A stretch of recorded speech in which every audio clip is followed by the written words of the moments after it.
सोच के पार, एक टेलीपैथिक कनेक्शन। क्या आपने कभी ऐसा महसूस किया है कि कोई आपके मन की बात बिना बोले समझ गया? या कोई ऐसी बात जो आपने सिर्फ सोची थी, किसी ने जुबान से कह दी? ये सब बातें अक्सर इत्तेफाक लगती हैं, लेकिन अगर ये इत्तेफाक हर बार होने लगे, तो क्या तभी आप इसे महज संयोग कहेंगे? हमारा मन, हमारी सोच, क्या किसी और की सोच से जुड़ सकती है? इस कहानी में एक लड़की ऐसी टेलीपैथिक ताकत की शिकार बनती है जो उसे मौत के दरवाजे तक खींच लाती है, और वहां से शुरू होती है डर की दास्तान। मेरे दिमाग में कोई है। ये लाइन हमेशा रिया के दिमाग में गूंजती रहती थी। रिया 23 साल की एक इंट्रोवर्ट लड़की थी जो पहाड़ों में बने एक पुराने गेस्ट हाउस में रहती थी। उसे अकेलापन पसंद था। उसने वहां एक आर्टिस्ट के तौर पर खुद को समर्पित कर दिया था। पेंटिंग, स्केचिंग और अपने मन की आवाजों को कैनवास पर उतारना। लेकिन कुछ महीनों से उसे ऐसा लगने लगा था कि उसके मन में जो आवाजें चलती हैं, वो उसकी नहीं है। शुरुआत छोटे संकेतों से हुई, जैसे उसने सोचा कि उसे नीले रंग से नफरत है और अचानक उसका पूरा स्केच नीले रंग से भर जाता। या उसने सोचा कि वो किसी से बात नहीं करना चाहती और उसका फोन अपने आप डू नॉट डिस्टर्ब मोड पर चला जाता। फिर एक दिन, एक शाम, रिया बारिश के बीच खिड़की के पास बैठी थी। उसने सोचा, काश कोई मुझे समझ पाता। अचानक उसके फोन पर एक मैसेज आया, मैं समझता हूं तुम्हें, बहुत अच्छे से। अनजान नंबर। रिया का दिल तेजी से धड़कने लगा। उसने जवाब दिया, कौन हो तुम? जवाब आया, तुम्हारा दिमाग तुम्हारे बाहर भी मौजूद है। वो घबरा गई, लेकिन फिर सोचा शायद कोई मजाक कर रहा है। लेकिन उस रात वो सपना देखती है। सपने में एक आदमी था, लंबा, दुबला। उसकी आंखें चमक रही थी, जैसे किसी और दुनिया से आया हो। वो सिर्फ एक लाइन दोहराता रहा, मैं वही देखता हूं जो तुम सोचती हो। मैं वही सोचता हूं जो तुमसे छुपा है। रिया चीखते हुए उठी। उसकी खिड़की आधी खुली थी और अंदर रखा स्केचबुक अपने आप पलट रहा था। हवा से नहीं, किसी अदृश्य हाथ से। हर रात के सपने अब उसे थका रहे थे। हर सपना पिछले से ज्यादा रियल। रिया ने एक साइकोलॉजिस्ट से बात की। डॉक्टर अग्रवाल ने कहा, तुम्हें कोई स्लिप डिसऑर्डर या साइकोसिस नहीं है, लेकिन तुम शायद किसी से टेलीपैथिकली कनेक्ट हो गई हो। रिया ने पूछा, क्या ऐसा मुमकिन है?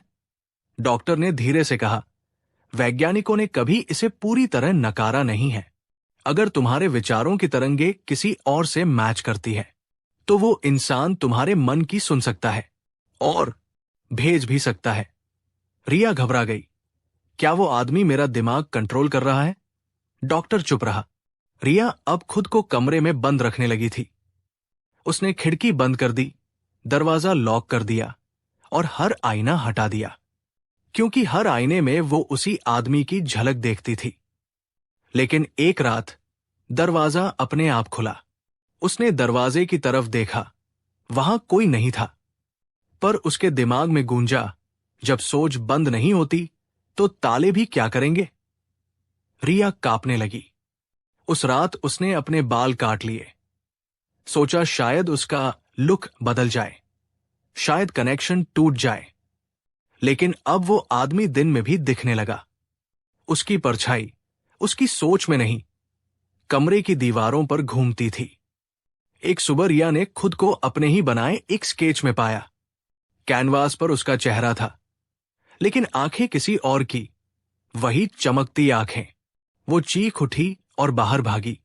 पहाड़ों के बीच अकेली दौड़ती रही, लेकिन वो आवाज उसके दिमाग से नहीं गई, तू जितना दूर भागेगी, मैं उतना ही करीब आऊंगा। उसने खुद को नदी में फेंक दिया। शायद यही एक रास्ता था उस मनोवैज्ञानिक कैद से निकलने का। 1 महीने बाद गेस्ट हाउस में एक नया मेहमान आया, नील। नील एक सॉफ्टवेयर इंजीनियर था जो कुछ दिनों के लिए शांति चाहता था। उसे रिया की कहानी किसी ने बताई नहीं थी, लेकिन वहां की दीवारों पर लगे स्केच अजीब लगते थे। खासकर वो एक स्केच जिसमें एक लड़की की आंखों में एक आदमी की परछाई दिख रही थी। रात को नील ने सपना देखा। कोई लड़की कह रही थी, मेरे दिमाग में कोई है, अब वो तुम्हारे पास आ रहा है। अगली सुबह नील के मोबाइल में एक मैसेज था, तुम्हारी सोच अब मेरी है। अनजान नंबर। क्या सोच सिर्फ हमारी होती है या कोई और उसे चुपचाप पढ़ रहा होता है? क्या कभी ऐसा हो सकता है कि हमारी कल्पना किसी और की वास्तविकता बन जाए? टेलीपैथी, एक कल्पना या एक खतरनाक सच? जो भी हो, अगली बार जब तुम्हारे मन में कोई अजीब विचार आए तो जरा सोचिए, वो आपके अपने है भी या नहीं। डर की दास्तान, जहां हर कहानी एक खौफनाक राज खोलती है। क्या आप अंधेरे का सामना करने के लिए तैयार हैं? श्रेया की शादी बड़ी धूमधाम से हुई थी। एक सुंदर लड़की जिसकी किस्मत ने उसे एक अमीर परिवार की बहू बना दिया था। पति आदित्य बेहद समझदार और स्नेही इंसान था। शादी के बाद दोनों सीधे आदित्य के पुश्तैनी हवेलीनुमा घर पहुंचे, जो एक छोटे से गांव बेरापुर में था। गांव वाले कहते थे, उस हवेली में किसी दुल्हन की आत्मा भटकती है। पर आदित्य ने सब अफवाह मानकर अनसुना कर दिया। पहली रात जैसे ही श्रेया ने कमरे में कदम रखा, एक तेज ठंडी हवा का झोंका अंदर घुसा। दिए अपने आप बुझ गए। आईने में किसी परछाई का अक्स दिखा जिसने लाल जोड़ा पहन रखा था। लेकिन श्रेया अकेली थी। श्रेय को हवेली में अजीब अजीब आवाजें आने लगी। कभी पायल की छन छन, कभी सिसकिया, कभी कोई झूले पर बैठा गुनगुना रहा हो। एक दिन हवेली की पुरानी मालकिन दादीसा ने उसे चेतावनी दी, शादीशुदा दुल्हनों को हवेली की तीसरी मंजिल पर जाने की मनाही है, वहां कभी मत जाना। पर इंसान वही सबसे ज्यादा करता है जो मना किया जाए। एक रात आदित्य किसी काम से शहर गया हुआ था। श्रेया अकेली थी। तभी फिर वही सिसकियों की आवाज आई। इस बार वो आवाज उसे तीसरी मंजिल तक खींच ले गई। कमरे का दरवाजा जर्जर था, मगर किसी ने अंदर से जैसे उसे खोल दिया। वहां दीवार पर एक पुराना फोटो टंगा था, एक दुल्हन की तस्वीर जिसकी आंखें सीधी श्रेया को घूर रही थी। तभी पीछे से किसी ने फुसफुसाया, तुम मेरी जगह ले चुकी हो। श्रेया ने पुरानी नौकरानी से जब पूछताछ की तो पता चला 20 साल पहले इसी हवेली में एक लड़की की शादी हुई थी। नाम था कमला। शादी के कुछ ही दिनों बाद उसने खुद को हवेली के उसी कमरे में फांसी लगा ली थी। कहा जाता है कि उसका पति उसे छोड़ किसी और के साथ भाग गया था। कमला की आत्मा तब से हर नई दुल्हन को अपनी सौतन मानती है और फिर उसे मार देती है। अब हवेली में घटनाएं और खौफनाक होने लगी। श्रेय के बदन पर नीले निशान उभरने लगे। आईने में कमला की परछाई लाल जोड़े में नजर आने लगी। एक रात श्रेय बेहोश हो गई। जब होश आया तो खुद को तीसरी मंजिल के उसी कमरे में बंद पाया। सामने वही लाल जोड़े वाली दुल्हन खड़ी थी। तेरा सुहाग मेरा है, आदित्य मेरा था, है और रहेगा, चुड़ैल चीखी। श्रेया ने जब दादीसा से पूरी सच्चाई पूछी तो सन्न रह गई। कमला कोई और नहीं बल्कि आदित्य की पहली पत्नी थी। हां, वही जिसने आत्महत्या नहीं की थी। उसे मार दिया गया था और शक था कि आदित्य ने ही कमला को छोड़कर किसी और से शादी की थी। क्या आदित्य ही असली कातिल था? क्या श्रेया उसकी अगली शिकार थी? अब श्रेया ने ठान लिया, डरकर मरने से अच्छा है लड़कर मरना। अगली बार जब कमला की आत्मा आई, श्रेया ने पूछा, अगर आदित्य ने तुम्हें मारा तो उससे बदला मुझसे क्यों? कमला की आत्मा चुप रही और फिर सिसकते हुए बोली, क्योंकि तुम भी उसी धोखेबाज की एक और झूठी मोहब्बत हो। श्रेय ने उसे सच का आईना दिखाया। मैं तेरा हक नहीं छीनना चाहती। अगर आदित्य दोषी है तो उसे सजा मिलेगी। उस रात कमला की आत्मा ने आदित्य के सामने अपना असली रूप दिखाया। जले हुए चेहरे, खून से सना जोड़ा, आंखों में अंगारे। तूने मेरी जान ली, अब मैं तुझे भुला नहीं सकती। आत्मा ने आदित्य को झुलसाया और उसके शरीर से धुआं उठने लगा। कमला की आत्मा ने आदित्य को हवेली की तीसरी मंजिल की खिड़की से नीचे फेंक दिया। कमला की आत्मा ने श्रेया की ओर देखा। अब कोई दुल्हन मेरे दर्द का शिकार नहीं बनेगी। धीरे धीरे वो लाल जोड़ा राख में बदल गया। हवेली शांत हो गई। क्या आपने कभी किसी दुल्हन को लाल जोड़े में बिना आंखों की पुतलियों के देखा है? नहीं देखा? तो अगली बार जब कोई आपको शादी का न्योता दे, सावधान रहिएगा, क्योंकि दुल्हन चुड़ैल किसी को भी अपना बना सकती बोलती है। आज की रात हम आपको लेकर चलेंगे एक ऐसी सुनसान सड़क पर जहां गूंजती है एक चुड़ैल की अधूरी धुन। पर सावधान, अगर आपने ये गीत पूरा सुन लिया तो शायद अगली आवाज आपकी ही हो। रात के 1 बज चुके थे। जंगल से घिरे पहाड़ी इलाके की एक पतली सुनसान सड़क पर कार धीरे धीरे रेंग रही थी। गाड़ी में बैठे थे नेहा और उसका पति अनिरुद्ध। शहर से दूर एक शांत रिसोर्ट में छुट्टियां बिताकर लौट रहे थे। जीपीएस बार बार रास्ता क्यों बदल रहा है? अनिरुद्ध ने खींचते हुए कहा। मौसम खराब हो गया है शायद। तुम ध्यान से चलाओ, नेहा बोली। बाहर हल्की बारिश थी और कोहरा इतना घना था कि गाड़ी की हेडलाइट भी हार मान चुकी थी। तभी एक धुन हवा में तैरती आई। बहुत धीमी, बहुत मीठी, लेकिन जैसे किसी गहरे कुएं से आ रही हो। लाली रे, लाली। नेहा का हाथ अपने आप अनिरुद्ध के कंधे पर कस गया। तुमने सुना? अनिरुद्ध ने खिड़की से बाहर देखा। कुछ नहीं था, मगर गाना अब और साफ सुनाई दे रहा था। नींद दिया चुराई रे, पिया तू कहा। नेहा बोली, तुम गाड़ी यही रोको। तुम पागल हो क्या? जंगल के बीच इस वक्त? लेकिन गाड़ी अपने आप रुक गई। इंजन बंद, लाइट्स बंद, और फिर उस धुंध में एक आकृति उभरी। सिर से पांव तक लाल चुनरी, झुका हुआ चेहरा, और वो लगातार गा रही थी, लाली रे लाली। नेहा और अनिरुद्ध कुछ कहने ही वाले थे कि वो औरत अचानक हवा में घुल गई। किसी धुएं की तरह अनिरुद्ध ने गाड़ी स्टार्ट करने की कोशिश की, पर बेकार। मोबाइल नेटवर्क भी चला गया और तभी पीछे से किसी ने कार का शीशा खटखटाया। ठक ठक ठक। नेहा ने डरते डरते मुड़कर देखा। कार के पीछे कोई खड़ा था। धुंध में चेहरा नहीं दिख रहा था, सिर्फ 2 आंखें, काली और खाली। अनिरुद्ध ने चिल्लाते हुए कार का हॉर्न बजाया। शख्स गायब। कुछ सेकंड बाद गाड़ी अपने आप चालू हो गई। नेहा और अनिरुद्ध दोनों चुपचाप बैठे रहे। उनके कानों में अब भी वही सुर गूंज रहा था। लेकिन जो बात सबसे डरावनी थी, नेहा खुद भी वो गाना गुनगुना रही थी, बिना जाने।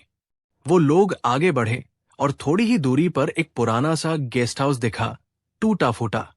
जंग लगे बोर्ड पर फेडेड अक्षरों में लिखा था, welcome night well stay house.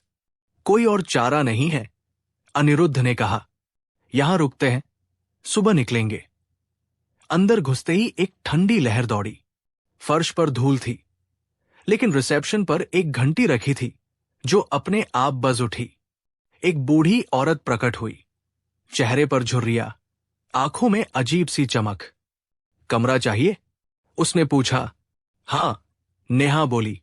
बूढ़ी औरत ने उनकी तरफ देखा, मुस्कराई और धीरे से बोली, इस जंगल में कोई यूं ही नहीं आता। जो आता है वो कुछ लेकर जाता है या कुछ छोड़ जाता है। अनिरुद्ध ने हंसने की कोशिश की। बस रात गुजारनी है, कोई लंबा प्लान नहीं। कमरे में पहुंचते ही नेहा ने खिड़की से बाहर देखा। सामने जंगल था और वही धुन बहुत दूर से फिर सुनाई दी, लाली रे लाली। रात को नेहा का शरीर ठंड से कांप रहा था, लेकिन उसने महसूस किया कोई उसके बगल में बैठा है। उसने करवट ली। बगल में अनिरुद्ध सो रहा था। फिर कौन है? तभी किसी ने उसके कान के पास फुसफुसाया, तूने मेरा गीत चुरा लिया। नेहा की आंखें फटी रह गई। उसके सामने वही औरत थी, लाल जोड़ा, हवा में उड़ते बाल और कटी हुई जीभ से बहता खून। लेकिन वो अब भी गा रही थी। पिया तू कहा। सुबह नेहा को बिस्तर पर होश आया, लेकिन उसका गला पूरी तरह सूखा हुआ था। और अजीब बात, अनिरुद्ध भी अब वही गाना गा रहा था। गेस्ट हाउस की दीवारों पर अब उन्हें वही गाना लिखा दिखा, खून से। लाली रे लाली, नींद दिया चुराई रे। नेहा का दिमाग अब जवाब देने लगा था। उसने गेस्ट हाउस की बूढ़ी औरत से पूछा, ये कौन है? ये कौन गाना गाता है? बूढ़ी औरत बोली, वो लाली है, इस जंगल की आत्मा। एक जमाने में बहुत अच्छी गायक थी। उसका प्रेमी भी संगीतकार था, पर जब वो उसे छोड़कर किसी और के साथ भाग गया तो उसने इसी जंगल में आत्महत्या कर ली, अपना गला काटकर। अब वो अपनी अधूरी धुन सुनाने हर रात लौटती है। जो भी उसका गाना गुनगुनाता है वो धीरे धीरे उसका हो जाता है, उसकी आत्मा में समा जाता है। रास्ता क्या है? नेहा चिल्लाई। बूढ़ी औरत ने कहा, एक ही तरीका है, गाना पूरा मत होने दो। जैसे ही सुर पूरे होंगे वो तुम्हारे शरीर पर कब्जा कर लेगी। नेहा ने अब अनिरुद्ध को देखा। वो लगातार वो गाना गा रहा था। उसकी आंखें अब इंसानी नहीं रही थी। नेहा ने उसकी आवाज दबाने की कोशिश की, लेकिन अब आवाज अनिरुद्ध से नहीं, दीवारों से, हवा से, यहां तक कि खुद नेहा के शरीर से आ रही थी। लाली रे, नींद दिया चुराई रे। वो कमरे से भागी।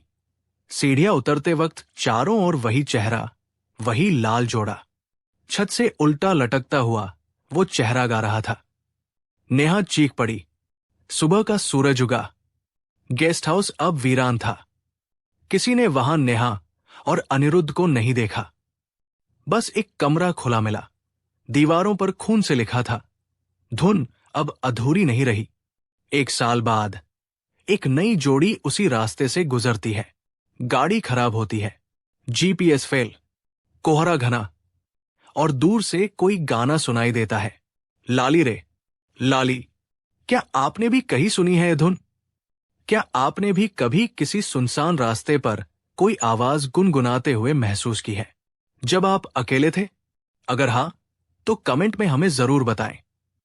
और अगर आप ऐसे ही डरावने रहस्यों का सामना करने के लिए तैयार हैं, तो सब्सक्राइब कीजिए डर की दास्तान को, क्योंकि यहां हर कहानी एक खौफनाक सच है।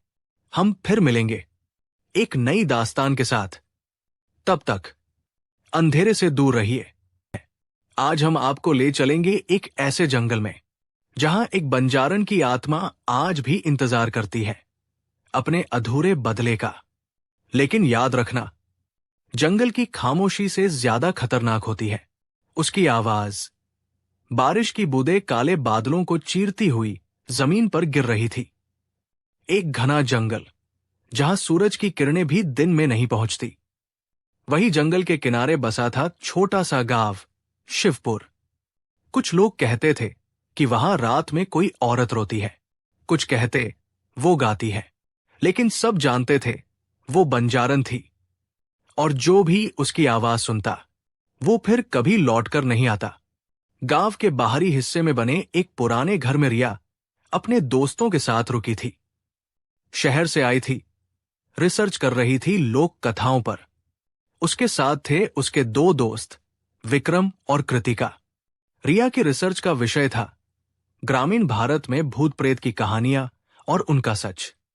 इस गांव में सब बहुत डरे रहते हैं, रिया बोली।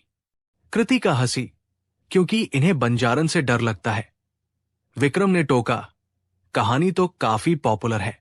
कहते हैं बरसों पहले एक बंजारन अपने पूरे काफिले के साथ यहां से गुजरी थी, लेकिन गांव वालों को वो पसंद नहीं आई और एक रात उन्होंने उसकी हत्या कर दी। रिया ने जोड़ा। हां, विक्रम बोला, और कहा जाता है उसने मरते वक्त शाप दिया, जिसने मेरी चीखें नहीं सुनी, अब मेरी आवाज वो आखिरी चीख बनेगी जो तुम्हारे कानों में गूंजेगी। रिया ने उस रात जंगल में जाने की ठानी। रिसर्च के लिए सबूत चाहिए थे। तुम लोग आ रहे हो या नहीं? विक्रम हिचकिचाया। रिया, मैं नहीं चाहता कि हम कोई मुसीबत मोल ले। डरपोक, कृतिका हंसी और दोनों चल पड़े। जंगल घना था, हर पेड़ जैसे कुछ कह रहा था। हवा में एक अजीब सी नमी थी। और तभी दूर से आवाज आई, किसी औरत की। वो गा रही थी, नाच रे नाच बंजारन। आग लगे इन राहों में। विक्रम के रोंगटे खड़े हो गए। रिया, हमें वापस चलना चाहिए। रिया रिकॉर्डिंग चालू कर चुकी थी। ये सुनो, वो गा रही है, ये सच है। वे तीनों आगे बढ़े और देखा, पेड़ों के बीच आग जल रही थी और कोई नाच रहा था। लाल घाघरा, खुले बाल और आंखों में चमक, जैसे कोई जानवर शिकार की तलाश में हो। बंजारन ने गाना बंद किया और उनकी तरफ देखा। तुम मेरी कहानी सुनने आए हो? उसकी आवाज में ऐसा कुछ था जो शरीर को बर्फ बना दे। रिया कांपती आवाज में बोली, हम तुम्हारी मदद करना चाहते हैं। मदद? वो हंसी। उसकी हंसी जंगल में गूंजने लगी। जिन्होंने मुझे जलाया, उनका क्या? क्या वो जिंदा है? तुम्हारा बदला? कृतिका ने पूछा। ले चुकी हूं, वो बोली। हर साल एक शरीर लेती हूं। इस बार तुम तीनों आए हो। किसे पहले चाहूं? अचानक पेड़ हिलने लगे, जमीन कांपने लगी। विक्रम ने चिल्लाया, भागो। वो भागे, लेकिन जंगल उनका पीछा कर रहा था। हर मोड़ पर वही औरत, कभी पेड़ पर लटकी, कभी जमीन से उठती हुई। कृतिका गिर पड़ी। रिया ने पलट कर देखा, लेकिन वो बंजारन अब कृतिका के चेहरे के सामने थी और उसकी आंखों में उतर गई। कृतिका की चीख जंगल में गूंजती रही और फिर सन्नाटा।